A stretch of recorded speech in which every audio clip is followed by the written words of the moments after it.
there guys, just a quick bit of advice about how to look after your hair system if you've got a messy job like a builder or a hitman or something, because you don't want to be getting cement or blood in the hair system. It's just no good for it.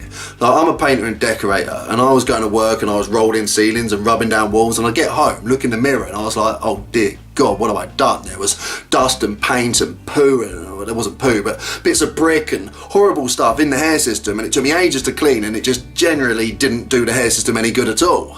So here's my advice to you. Have a word with your granny and ask her if you can borrow her shower cap thingy. Like, yes, you will look like a little bit of a twat, but I'm telling you, no paint or dust or anything will get through. I was wearing the granny cap at work, and I was getting home, looking in the mirror, and it was like I hadn't even been to work. It was that clean. It's amazing. But yeah, fair enough. If you don't want to get bullied by the builders, you could wear a baseball cap or a woolly hat or something a little bit cooler, but I'm telling you, nothing will be as effective as the granny shower cap. And to be fair, it don't even look that bad.